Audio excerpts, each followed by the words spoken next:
আসসালামু আলাইকুম ওরহমতুল্লাহি ওবরাকাতুহু। আজকে এই কথা বলার জন্য আপনাদের সামনে এসেছি। আমার দয়াল নবীজির শানে রেসালত, নারে রিসালত ইয়া রাসূলুল্লাহ সাল্লাল্লাহু আলাইহি ওয়াসাল্লামের স্লোগান।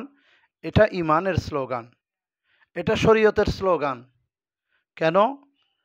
আল্লাহ কোরআনে পাকের বেশিরভাগ জায়গায় এভাবেই বলেছেন, কুল আতিউল্লাহ ওয়া আতিউর রসুল। আল্লাহ এবং তার রসুল সাল্লাল্লাহু আলাইহি ওয়াসাল্লামের আনুগত্য করার জন্য। এখন আল্লাহ রব্বুল আলামিনের হুকুম, আহকাম, এগুলি হচ্ছে শরীয়ত। আর এই শরীয়ত বাস্তবায়িত হয়েছে, শরীয়ত নিয়ে এসেছেন আমার দয়াল নবী। সুতরাং দয়াল নবী আল্লাহর পক্ষ থেকে যে শরীয়ত নিয়ে এসেছেন, এই শরীয়তের প্রচার প্রসার সার্বিক যত কিছু আল্লাহ ধাপে ধাপে নাজিল করেছেন, আমাদের কাছে পৌঁছিয়েছেন, এই পৌঁছানোর নামটাই হচ্ছে রেসালত। আচ্ছা, একটু হুঁশে আসুন, জ্ঞানে আসুন, আকলের মধ্যে আসুন। সেটা হচ্ছে কালমায়ে তৈয়বা, লা ইলাহা ইল্লাল্লাহু মুহাম্মদ রসুল্লাহ। এটা মুমিনের কালেমা, মুসলমানের কালেমা। এখানে প্রথম অংশ তাওহিদ, দ্বিতীয় অংশ মুহাম্মদ রসুল্লাহ রিসালাত। তাহলে আপনি নারায়ে তাকবীর আল্লাহু আকবার, লা ইলাহা ইল্লাল্লাহর হক আদায় করেছেন। এখন নারায়ে রেসালাত ইয়া রাসূলুল্লাহ যদি না বলেন, তাহলে মুহাম্মদুর রসুল্লাহর হক কে আদায় করবে? আপনি তো নবীর উম্মত। আপনি নবীর উম্মত, নবীকে মানা আপনার জন্য ফরজ। কারণ নবীর অপর নাম হচ্ছে শরীয়ত, নবীর অপর নাম হচ্ছে কোরআন, জিন্দা কোরআন। এটা বলতে চাই, ইয়া আইয়ুহার রাসূলু বাল্লিগ মা উনজিলা ইলাইকা মির রাব্বিক। এখানে রিসালতের কথা রয়েছে। আবার সূরা জিনের মধ্যে লিয়ালামা আন ক্বাদ আবলাগু রিসালাতি রাব্বিহিম ওয়া আহাতা বিমা লাদাইহিম ওয়া আহসা কুল্লা শাইইন আদাদা। আমার নবীজির অসংখ্য রেসালতের ঘটনা বলে আমার নবীজির জীবদ্দশায় সংগঠিত হয়েছে। আমি শুধুমাত্র এখন কালেমার কথা বলেছি। ৫ ওয়াক্ত ৫ বার আযানের মধ্যে যখন আশহাদু আল্লা ইলাহা ইল্লাল্লাহ বলে, তখন তৌহিদের হক আদায় হয়। যখন আশহাদু আন্না মুহাম্মাদুর রাসূলুল্লাহ সাল্লাল্লাহু তাআলা সাল্লাম বলে, তখন রেসালতের হক আদায় হয়। তাহলে কালেমার মধ্যেও রেসালত রয়েছে, আযানের মধ্যেও রেসালত রয়েছে। এটা কি শুধু আমলে কর্মে নবীর সুন্নতকে জিন্দা করার নাম রেসালত, নাকি মনে প্রাণে নবীকে ভালোবাসার নাম, মুখে প্রকাশ করার নাম রেসালত? যেহেতু আমরা মনে মনে কলমা পড়ি না, আমরা মুখ দিয়ে কলমা পড়ি। আমরা আজান মনে মনে দিই না, আজান দিয়ে মাইক দিয়ে বড় করে উচ্চ আওয়াজে পৃথিবীর সর্বশ্রেষ্ঠ ধ্বনির নাম হচ্ছে আজান। ওই আজানে আমার নবীর স্মরণ। এবার এবাদতের মধ্যে আসুন, নামাজের মধ্যে ৫ ওয়াক্ত নামাজে আমার দয়াল নবীর সালাম, যে সালামের কথা সূরা ওয়াকিয়া শরীফের মধ্যে ফাসালামুল্লাকা মিন আসহাবিল ইয়ামিন। নবীকে সালাম দেনেওয়ালারা ডানপন্থী হবেন। ওয়াম্মা ইন কানা মিনাল মুকাদ্দিবিনা দলিন, যারা নবী সালাতু সালামের বিরোধিতাই করবে, সালামের বিরোধিতাই করবে, তারা পথভ্রষ্ট হবে। এটা বলে দিয়েছেন। তাহিয়াতুহুম ইয়াওমা ইয়ালকাউনাহু সালাম, সালামুন আলা ইবাদিহিল্লাযিনা ইসতাফা। আল্লাহর নির্বাচিত, মনোনীত, আল্লাহর প্রিয় বান্দাদেরকে আল্লাহ নিজেই সালাম দিয়েছেন। সুবহানাল্লাহ। তাহলে এই সালামের পাঠটা হচ্ছে রেসালতের পাঠ। এই সালামের জায়গা হচ্ছে রেসালতের শান, এটা প্রকাশ করার বিষয়। আমার একজন ভাই, আমি নাম বলছি না, এখানে লজ্জিত করতে যাই না, জাসির একজন ইসলামিক ভাই, উনি আমাকে বলেছেন নবীর রেসালত এটা মুখে প্রকাশ করার বিষয় নয়, এটা আমলের বিষয়। হ্যাঁ, ঠিক আছে, এটা সুন্নতকে জিন্দা করার আমলগত বিষয়। তবে ইমানের বিষয় মুখে যেভাবে প্রকাশ করতে হয়, অন্তরে যেভাবে দৃঢ় বিশ্বাস রাখতে হয়, আকীদা মজবুত রাখতে হয়, মুখেও ঠিক সেভাবে প্রকাশ করতে হয়। এটা কেমন? ওই সূরা আমার রসুলে পাকের শান যেখানে বর্ণিত হয়েছে, আমাদের জানা মতে সূরা আহজাব শরীফের মধ্যে, সূরা আহজাবের মধ্যে ইন্নাল্লাহু মালাইকাতাহু ইউসাল্লুনা আলান নবী ইয়া আইয়ুহাল্লাযীনা আমানু সাল্লু আলাইহি ওয়া সাল্লিমু তাসলিমা। এখানে প্রিয় আমার জাসির ভাই, প্রিয় আমার ভাইজান, আমার ভিডিওতে আপনি বলেছেন নারে রিসালাতকে ইয়া রাসূলুল্লাহ ফালতু স্লোগান আমাদের জামাতের কেউ বলেন নাই।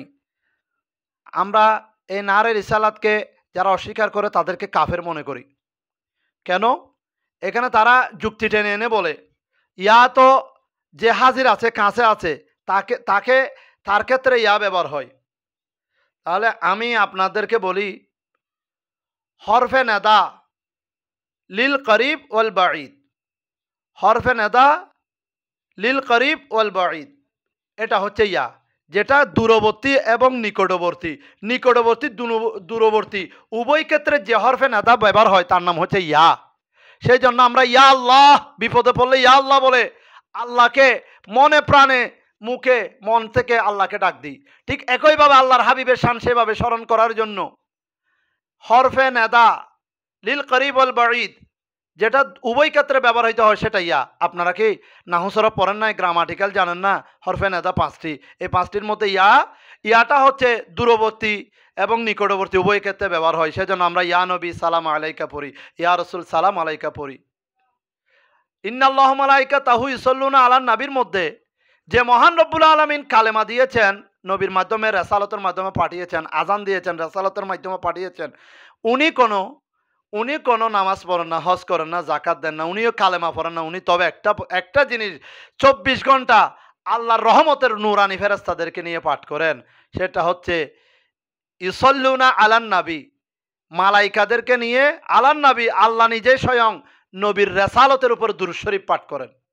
দুরূদ শরীফ মুমিনের স্লোগান, ইমানদারের স্লোগান, খাঁটি প্রকৃত মুমিনের স্লোগান। সেই জন্য ইয়া আইয়ুহাল্লাযীনা আমানু সল্লু, সল্লুর মধ্যে নারায়ে রিসালাত ইয়া রাসূলুল্লাহ আছে, কারণ এটা দুরূদ শরীফ। সল্লুর মধ্যে নারায়ে রিসালাত ইয়া রাসূলুল্লাহ আছে, অবশ্যই আছে।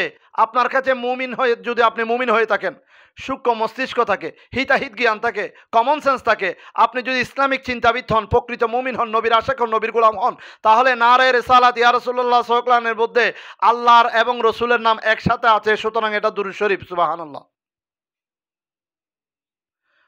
বেশি কথা বলবো না, জজবা থেকে, নবীর মহব্বত থেকে কথাগুলো বলছি। আমার নবীকে রেসালতের অন্যতম নিদর্শন, শ্রেষ্ঠ নিদর্শন, শ্রেষ্ঠ মখলুক, আল্লাহ রব্বুল আলামিনের শ্রেষ্ঠ সৃষ্টি আমার দয়াল নবী। এ দয়াল নবীর কাছে আল্লাহ লক্ষ লক্ষ নবী পাঠিয়েছেন দুনিয়াতে, কিন্তু আমার দয়াল নবীকে যে পাঁচটি জিনিস আমার দয়াল নবীর ইচ্ছায়, স্বেচ্ছায়, আমার দয়াল নবীর খুশির জন্য আল্লাহ রব্বুল আলামিন দান করেছেন, তা অতুলনীয়, বেমেসাল।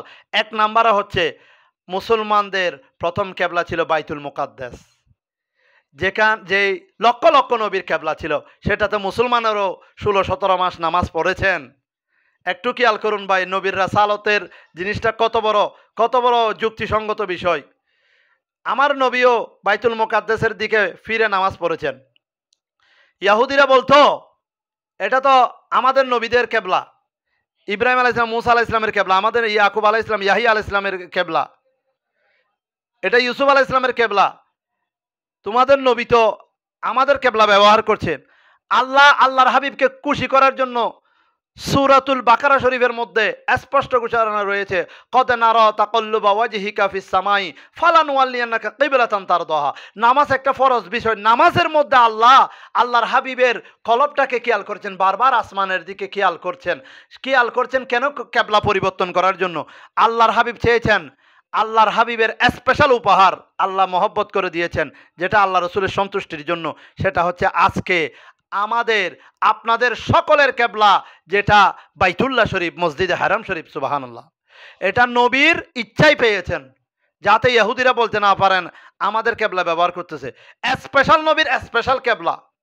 সর্বপ্রথম আমার নবী লক্ষ লক্ষ নবীর বিপরীতে যে স্পেশাল কেবলাটা পেয়েছেন, এই কেবলার দিকে আপনি নামাজ পড়তেছেন, আমার নবী হচ্ছে কাবা। আমার নবী ওই কেবলাকে কেবলা বানানোর কারণে লক্ষ লক্ষ গোস কুতুব আবদাল ওইখানে গিয়ে সিজদা দিচ্ছে, ওইদিকে গিয়ে ওইটাকে কেবলা মানতেছে, শুধু আমার নবীর মহব্বতের কারণে। এটার নাম রেসালত। দ্বিতীয় নম্বর, 104টি আসমানি কিতাবের মধ্যে পবিত্র কালামুল্লাহ শরীফ, কোরআনুল করিম আরবি ভাষায় নাজিল হয়েছে, বাকিগুলি আরবি ভাষায় নাজিল হয়নি। ইব্রানি, হিব্রু ভাষা, ইউনানি, বিভিন্ন ভাষায় নাজিল হয়েছে। তবে আমার দয়াল নবীর সর্বশ্রেষ্ঠ আসমানি কিতাব আল কোরআন যখন শরীয়ত হিসেবে আমার দয়াল নবীর কাছে এসেছে, আমার নবী জিন্দা শরীয়ত, আমার নবী জিন্দা কোরআন। আমার নবী আসার সাথে সাথে তেলাওয়াতের হুকুম জারি ছিল, কিন্তু শরীয়ত রহিত হয়ে গেছে, বন্ধ হয়ে গেছে। কোরআনের হুকুম পৃথিবীর মধ্যে কিয়ামত পর্যন্ত প্রতিষ্ঠিত থাকবে। এটা আমার নবীর স্পেশাল দ্বিতীয় উপহার। সুবহানাল্লাহ। প্রিয় হাজরিন, 3 নাম্বার, কোন নবীকে আল্লাহ মেরাজ করান নাই, কোন নবীকে আল্লাহ মেরাজ করান নাই, আল্লাহ দিদার দেন নাই। সুম্মা দানা ফাতাদাল্লাহ, শুধুমাত্র আমার দয়াল নবীর রাসালতকে সারা পৃথিবীর কাছে বুঝিয়ে দেওয়া, বিশ্ববাসীর কাছে বুঝিয়ে দেওয়ার জন্য, এবং আমার দয়াল নবীকে ইমাম বানানোর জন্য, ইমামুল কিবলাতাইন সৈয়দুল মুরসালিন, ইমামুল মুরসালিন, ইমামুল আম্বিয়া বানানোর জন্য আমার নবীকে মেরাজ করিয়েছেন, এবং সকল নবীকে মুক্তাদি মুসল্লি বানিয়ে আমার নবীর একতাদা করে আমার নবীকে ইমাম বানিয়েছেন। এটা আমার নবী 3 নম্বর রেসালতের শান। সুবহানাল্লাহ। 4 নম্বর, আমার নবীর ভিতরে সকল নবীর গুণ রয়েছে, সকল নবীর সৌন্দর্য, যা যা গুণ, আদম সফিউল্লাহ, ঈসা রুহুল্লাহ, নূহ নজিউল্লাহ, ইসমাইল জবিহুল্লাহ, ইব্রাহিম খলিলুল্লাহ, মুসা কলিমুল্লাহ, যত গুণ অন্যান্য নবীর মধ্যে ছিল, সব গুণাবলী সমাহার আমার নবীর মধ্যে আছে, আমার নবীর মধ্যে দান করেছেন। আমার নবী এই কারণে কাল কিয়ামতের ময়দানে সকল নবীর উপরে মাকামে মাহমুদ, প্রশংসিত স্থান আমার নবীর জন্যই হবে। ওইখানে সবাই দাঁড়িয়ে দাঁড়িয়ে আমার নবীকে সালাম দেবে, কেননা কিয়ামতের ময়দান মানে এখানে দাঁড়িয়ে থাকার ময়দান। ওই দাঁড়িয়ে থাকার ময়দানে যিনি বসে থাকবেন, এটা আমার নবীর রাসালতের শান, সেটা হচ্ছে আমার দয়াল নবী। শুধু বসা থাকবেন আমার নবী, আরশের মধ্যে মাকামে মাহমুদের মধ্যে সর্বোচ্চ প্রশংসিত স্থানের মধ্যে আমার নবী সমাসীন থাকবে, বাকিরা সবাই দাঁড়িয়ে থাকবে, আমার নবীকে দাঁড়িয়ে দাঁড়িয়ে সালাম দিবে। এটা আমার নবীর স্পেশাল 4 নম্বর মর্যাদা। প্রিয় হাজিরিন, 5 নম্বর মর্যাদা যদি বলি, সূর্য, চন্দ্র, তারকা এগুলি সব আমার নবীর কদমে কুরবান। আমার নবীর আঙ্গুলের ইশারায় অস্তমিত সূর্য আবার উদিত হয়, মাগরিবের সূর্য আসরের ওয়াক্ত হয়, আমার নবীর আঙ্গুলের ইশারায় চাঁদ দুটুকরো হয়ে হেলে পড়ে যায়। আমার নবীর হাতে কলমা, পাথর কালমা পড়ে, আমার নবীকে গাছ বা সব কিছু সিজদা করে, আমার নবীকে সব কিছু ভালোবাসে, সালাম দেয়। আমার নবী বেমেসাল, আমার নবীকে পশু পাখি সেজদা করেছে। এখানে উম্মতের মুহাম্মদী শরীয়তের মধ্যে সেজদা করা হারাম, যেহেতু আমার নবী মানা করে দিয়েছেন। আমার নবী সেজদা একমাত্র আল্লাহকে দিতে বলেছেন। পৃথিবীর মধ্যে উদাহরণস্বরূপ যদি আল্লাহ ব্যতীত কাউকে সিজদা দিতে হয়, তাহলে স্ত্রীদেরকে বলতেন তাদের স্বামীদেরকে সিজদা করার জন্য। সুতরাং আগের শরীয়তে, আগের লক্ষ লক্ষ নবী শরীয়তে সিজদাটা সম্মানের তেজায় ছিল, কিন্তু আমার নবী শরীয়তে সিজদাটা রহিত হয়ে গেছে আমার নবী মানা করার কারণে। আজকে এই পর্যন্ত রাখছি। আমার নবীর সাথে কারো তুলনা নেই, এটা মুখে প্রকাশ করতেই হবে। যদি আপনি প্রকাশ না করেন, আপনি দুশ্মনের রসুল, বিয়াদবের রসুল, গুস্তাগের রসুল। সেই জন্য আমার নবী, লা ইউমিনু আহাদুকুম হাত্তা আকুনা আহাব্বা ইলাইহি মিন ওয়ালিদি ওয়া ওয়ালাদি ওয়ান নাসি আজমাইন। আলা লা ঈমান লিমাল্লাহ মুহাব্বাতালা, আলা লা ঈমান লিমাল্লাহ মুহাব্বাতালা, আলা লা ঈমান লিমাল্লাহ মুহাব্বাতালা। এভাবে হুঁশিয়ার সাবধান করে নবীর মহব্বতের কথা বলা হয়েছে। লা ইউমিনু আহাদুকুম, তোমাদের মধ্যে কেউ মুমিন হবে না, হাত্তা আকুনা আহাব্বা ইলাইহি মিন ওয়ালিদি ওয়া ওয়ালাদি ওয়ান নাসি আজমাইন। নিজের সন্তান সন্ততি, নিজের পিতা মাতা, নিজের সন্তান সন্ততি, নিজের সবচেয়ে প্রিয় জিনিসের চাইতে আমার নবীকে ভালো না বাসলে, এটা ভালোবাসা এমন একটা জিনিস প্রকাশ করতে হয়। প্রিয়জনকে ভালোবাসলে এটা দেখাতে হয়, অন্তরেও থাকতে হয়, দেখাতে হয়। এটা দেখানোর নামেই ইমান, দেখানোর নামই আদব, দেখানোর নামই নবীর রাসালতের পরিচয়। সুতরাং নারে রিসালাত ইয়া রাসূলুল্লাহ, এটা বলতেই হবে, এটা প্রকাশ করতেই হবে। নারে তাকবীর আল্লাহু আকবার যেভাবে আপনারা বলেন, লিল্লাহি তাকবীর যেভাবে আল্লাহু আকবার আপনারা বলেন, নারে রিসালাত ইয়া রাসূলুল্লাহ তেমন বলতে হবে। তখন আপনি প্রকৃত মুমিন, ইমানদার মুসলমান। নাহলে আপনি খারেজি, মওদুদি, নাহলে আপনি শিয়া, লা মাযহাবে আলা হাদিস সালাফি, তাদের মতো জাহান্নামের কুকুর হবেন। আল্লাহ আমাদেরকে সবাইকে বোঝার তৌফিক দান করুক। আল্লাহ হেদায়েতের পথে আসার তৌফিক দান করুক। নবীর মহব্বত নিয়ে বোঝার চেষ্টা